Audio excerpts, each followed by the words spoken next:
Hello guys, bali na putol tayo eh. Yan. Tingnan mo, hindi hindi batayan, hindi batayan yung talata na pag wala ka nabasang peke o tunay ay ia-attributes na natin yon na tunay na Diyos yon. Hindi. Titingnan mo yung salitang Elohim, pareho ginamit sa dito sa gods. Ginamit din siya dito sa gods na malaki. 'Di ba? Pareho ang ginamit. At titingnan mo, sino ang totoong Diyos diyan? Ito, Creator, Most High, Divine, Supreme, True God. Ito, inano lang yan eh. Tawag dito, ginamitan din sila ng salitang Elohim sa Hebrew words. O ginamit sa sa anghel. 'Di ba? Yung Diyos ng sanlibutan, angel 'yon, Si Deborah, si Moises. 'Di ba? Yung mga pinuno sa Israel, kayo'y mga Diyos. 'Di ba? Bakit? Tingnan mo. 'Di ba doon sa 82:6 sabi, Children of the Most High. Most High, children. Ibig sabihin, yung tinutukoy dyan sa 82, na sinasabi ni Kristo, di ba, sinabi ni Kristo doon, kayo yung mga Diyos, nasusulat sa inyong kautusan. Tinawag din sila ng Diyos, pero hindi ibig sabihin, ay mga na to, kaya na netong lumikha ng isang hibla ng buhok. Tingnan mo, ni-refer din siya sa demons, yung gods, gods of the nation, yung pagan. Di ba? Alam naman natin kung ano yung mga pagans na na mga Diyos. Marami yun. Di ba? Di ko na iisa-isahin. Idols din siya. According to Exodus. Ano yan, naputol lang ako eh. Kasi hindi pa ako pwede makapag-live eh. Ngayon, titingnan natin yung Elohim ginamit sa gods. Yung Elohim ginamit sa malaking gods. Ngayon, ang pag-determine o pag-interpret ng Biblia, hindi nakabatay sa kung may nakasulat na peke or tunay. Basta pag nakasulat na na true God, patungkol yun dito sa Diyos talaga. Wala nang iba. Pag ito naman, ayan, ginamit, di ba? Ginamit siya sa yung Elohim, yung gods. Yan, Elohim yan. Ginamit sa angelic being, human, ruler, judge, spiritual, demons, gods of the nation, idols. Yan. Doon kasi sa interlinear, kailangan pupunta kayo doon. Kasi pag hindi kayo pumunta doon, maliligaw kayo, misinterpret kayo. Ibig sabihin sa Biblia, Elohim din to. Pero hindi siya Elohim na divine. Hindi siya Elohim na Most High. Hindi siya Elohim na Supreme. Hindi siya Elohim na True God. Yung angels ba, True God ba yun? Yung angels ba, above ba yun? Yung angels ba, divine ba yun? Makakapag-create ba yun ng hibla, ng buhok? Most High ba ang angel? Creator ba ang angel? Hindi. Tingnan mo. Deborah, tinawag din siyang Elohim. Pero, creator ba siya? Hindi. Di ba? Most High ba siya? Hindi. Supreme ba siya? Hindi. Divine ba siya? Hindi. True God ba siya? Hindi. Hindi. Hindi ibig sabihin na nilagyan na ng titulo ng Diyos na Elohim o gods ay tunay, ay hindi. Hindi doon madidetermine ang attributes ng pagiging Diyos, pagiging deity. Yung sa Samuel, yung pinaahon ng encantador na demons. Diyos ang nakasulat doon, Elohim. Di ba? Elohim din, pero yun? Demons yun, yung umahon. Yung gods of the nation. Di ba marami yan eh. Si Moloch, si Astoret, si Dagon, si Amon, si Baal, si Beelzebub, ang dami nun, pagans. Ginamitin din sila ng gods, Elohim of the nation, pero mga idols yun. O, yan ang hindi nyo kasi maintindihan eh. O, ngayon, saan mo mababasa yung gumawa ang Diyos ng maraming Diyos? Wala naman eh. Yung sinasabi dun sa awit 82:1, yung kapisanan niya, parang ganito yun eh.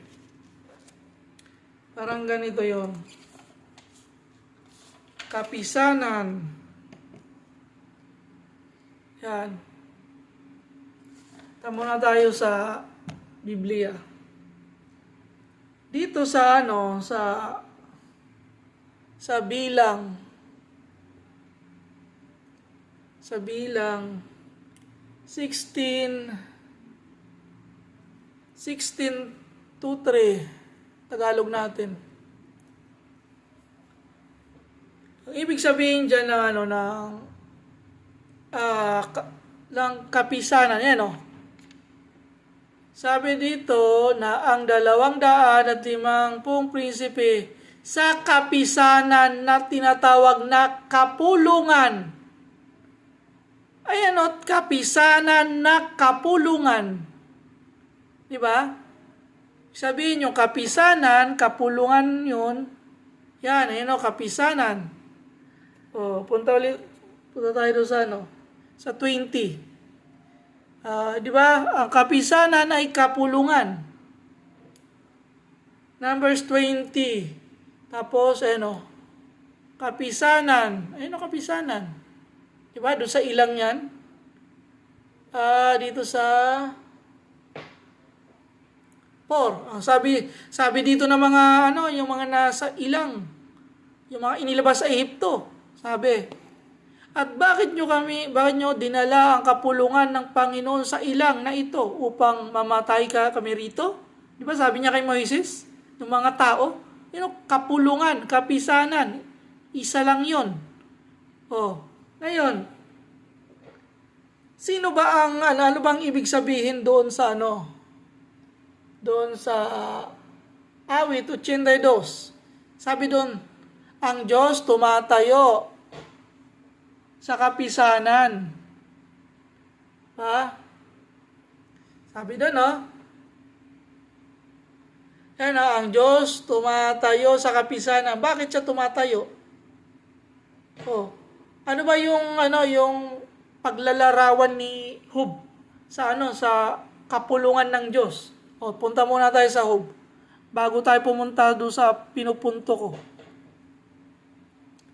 Sa Job, saan na yung Job? Yan, Job.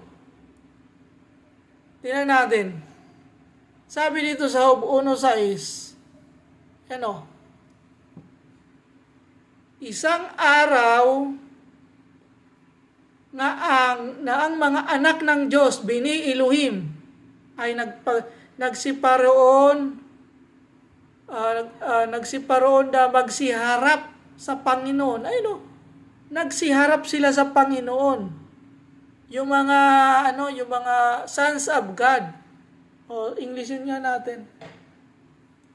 Nang magsiparoon, nagkaroon sila ng sons of God present themselves before God. Bakit? Di ba mga angelic being yan, yung mga nasa harapan, yung sons of God? Di ba? Hindi naman mga yan, hindi naman mga tunay na Diyos yan, mga angelic being yan. Punta tayo doon sa unang Kronika. Kung bakit siya tumatayo sa kapisanan, ha? Dito tayo sa 29:11. 11. Tingnan natin kung bakit tumatayo ang Diyos sa kapisanan. Sabi dito, ito si David, kaya't pinupuri ni David ang Panginoon sa harap ng buong kapisanan. Kapisanan? Yan. Yan dito, kapisanan. Basta kapisanan. Diba? Pinuri ni David ang Diyos sa kapisanan niya. Sabihin, doon Diyos sa templo. Sa Sa 20. Sabi dito, at sila ay nagsipaghain ng hain sa Panginoon at nagsipaghandog sa Panginoon ng mga handog na sunugan at kinabukasan pagkatapos ng araw na iyon Sa makatubay, 1,000 baka, kanyang inyan upang, hindi. 20 pala, 20. Wala, hindi ko pala na-highlights. Pala, nagkamali, sorry yan, Sinabi ni David sa buong kapisanan, ngayon, purihin nyo ang Panginoon yung Diyos. Yan, at buong kapisanan ay pumuri sa Diyos. Di ba, doon sila nagpupuri sa templo. Yan, kapisanan, kapulungan. Awit 22:22. 22:22. Awit 22:22.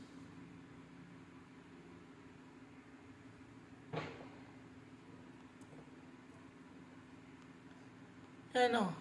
Aking ipapahayag ang iyong pangalan sa aking mga kapatid. Sa gitna ng kapulungan ay pupurihin kita. Diba? Sinabi rin yun ni David sa 138:1. Sa harap ng mga ng mga Elohim, ibig sabihin Elohim, lahatan na yon. Ayun, sa harap ng mga Diyos, ibig sabihin, pwede tong patungkol sa angelic being, sa human judge, sa demon, pwede itong patungkol sa gods of the nation. Sa harap ng mga Diyos, ibig sabihin, pupurihin niya na magpapasalamat siya sa Diyos ng buong puso at pupuri siya sa Diyos. Sa harap ng mga Elohim, ibig sabihin yung mga Elohim na yon, yung mga inano ko kaganina, mga kinote, sa harap ng mga Elohim, Bakit? Balik tayo doon sa, sa unang Kronika 21:29. Bakit tumatayo ang Diyos sa kapisanan niya? Natin, Bakit tumatayo? Basahin natin, Bakit tumatayo ang Diyos sa kapisanan ng Diyos? Ibig sabihin, Diyos. Malaking D. Iyo ang Panginoon ng kadakilaan at ang kapangyarihan at ang kaluwalhatian at ang pagtatagumpay. Sa Kanya lahat yan. At ang karangalan sapagkat lahat ng nasa langit, ang nasa lupa, iyo. Iyo rin ang kaharian. Lahat na. Di ba? Yung Diyos, Creator, Divine, Supreme, True God, sa Babel. Sabi dyan, O Panginoon, Ikaw ay nataas sa Pangulo ng lahat. Yun ang ibig sabihin. Doon sa awit 82:1. Diba? Siya ang Pangulo sa lahat. Ibig sabihin, tumatayo sa kapisanan. Bakit? Siya yung Pangulo Sa Pangulo siya dito. Mapa-angels man yan, mapa-tao, mapa-demons, mapa-gods of the nation. Diba? Sabi niya, siya'y humahatol sa gitna ng mga Diyos. The small Diyos. That's words. Diba? Siya'y humahatol. Humahatol siya. Diba? Yan ang ibig sabihin dyan. Oo. Kasi, titignan mo yan, Yung Elohim, patungkol din yan sa Diyos na tunay. Yung Elohim, na isa naman, na grupo, pwede niya patungkol dito. Pero, pagdating sa pagka-Diyos, walang deity to. Hindi siya creator, hindi siya most high, hindi siya divine, hindi siya supreme. True God siya. Diba? Yan ang attributes ng ito. Ito, wala tong attributes Yan ang hindi nyo maintindihan. Akala nyo, gumawa ang Diyos na maraming Diyos. Walang ganon. Ito ay, sa Biblia, tinawag din sila mga Elohim, pero hindi sila mga Diyos. Sila ay mga Diyos na tunay. So, yan lang yung ating pagre-reaction. Sana makapulutan nyo to ng aral.